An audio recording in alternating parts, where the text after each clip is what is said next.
Alright everybody, welcome back. We are going to be looking at some more centers in this video, and like I usually do when it comes to these free agent videos, we're now kind of going down a notch or two. The video earlier this morning was about rock solid starters, guys that we could feel really good about for a while. This video is more like we want somebody to give us some buffer between us and Oluwatimi.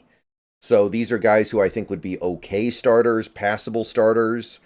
They might be able to grow a little bit beyond that. It's possible, but realistically, this is kind of what I would be looking at if, let's say, we're really not that high on Oluwatimi, but we also know we don't have the resources to spend big or pick big on another center, which I don't know why that would be the perspective of this current coaching staff and front office, because Oluwatimi didn't play very much in 2023, so it's really hard to determine anything.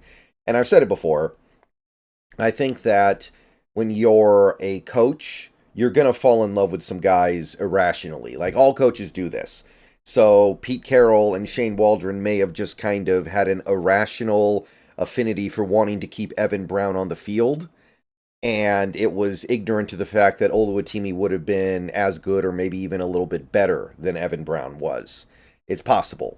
So I do think that there is some possibility for that to be the perspective, though. They're just like, we don't trust Oluwatimi, and we're looking for somebody that's not necessarily going to break the bank, that can either be our center going forward or just be a stopgap. But these are guys that I'm not quite as excited about. Let's take a look here. Again, there's a little bit of crossover between this and the left guards, but we're going to focus in mainly on guys who are primarily centers.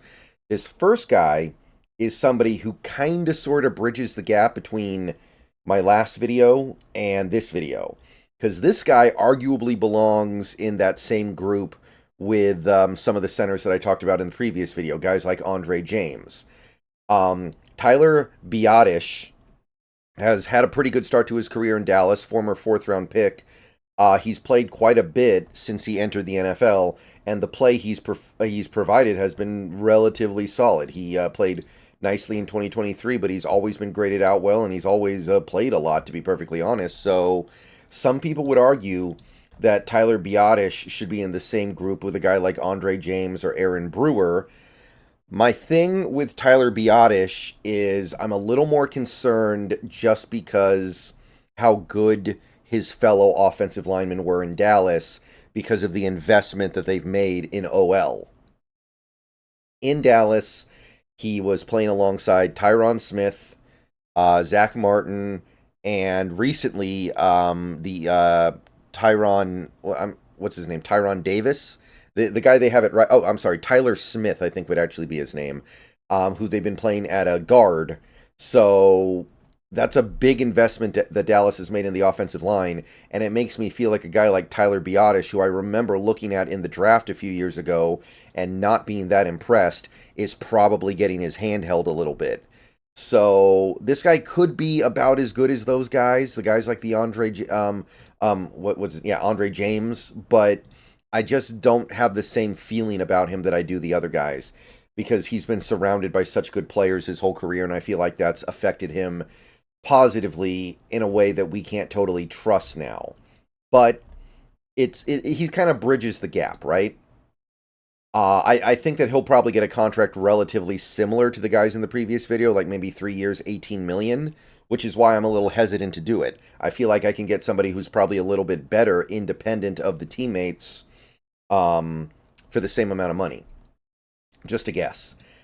The next guy I want to look at in this video, this is a guy coming off his rookie deal as well. This is Matt Hennessy of the Atlanta Falcons. And this one's a little bit of a tougher one because he didn't really play very much the last 2 years. You go to 2023, he didn't play at all, in fact. And then in 2022, he played very little, and he played at left guard. But the 1 year in his NFL career that he played a lot was 2021. Played about 1,000 snaps, all of them at center, and he played quite well. And then he got pushed out of the offensive line because Atlanta's offensive line is really, really good, and he just wasn't as good as the guys in front of him anymore. So Matt Hennessy kind of got pushed to the side there, and I don't feel like the book is written on him. I don't feel like his story is done. I feel like that Matt Hennessy, I remember scouting him in the draft and really liking him a few years ago. He's a guy who kind of just got kind of bad luck. I mean, look at this PFF grade. I know it's not perfect, but this is not the kind of stuff that usually gets you benched, and in this case, it did. So I still have fond memories of looking at this guy a couple of years ago in the draft, and now that he's a free agent, he's not going to cost that much. This is going to be a cheaper guy. I understand that some people are going to be a little hesitant to trust a guy who's barely played in 2 years, but he's about to enter his physical prime. He's about to turn 27, and I think that he was just a victim of circumstance in Atlanta more than anything. So if the Seahawks were to get Matt Hennessy as kind of a hedge their bet option for cheap, a couple $1,000,000 against Oluwatimi not panning out, I think that works well. If they wanted to hand him the starting job, maybe. So that would be one of my low-end starter options. And I don't even know if he is lower end, but the point is, I think that the projection of him as a player in this league would be somewhere in that realm. Next guy is in a similar boat. This is Will Clapp of the Los Angeles Chargers. He's had to play quite a bit the last couple of seasons. He played for the Chargers at center about 700 snaps last year and played passably. Year before that, he played passably at center for about 300 plus snaps. This is the guy who they've generally gotten to fill in for Lindsley when Lindsley's been hurt. And he's coming into his prime now. He turned 27 at the start of the season last year, so his best football is probably still ahead of him. Now, this is not really a scheme fit, admittedly. That's the main problem I see here, but Will Clapp has played enough football over the last few years for him to probably say, I'm one of the 32 best players at this position. I should get a starting job somewhere.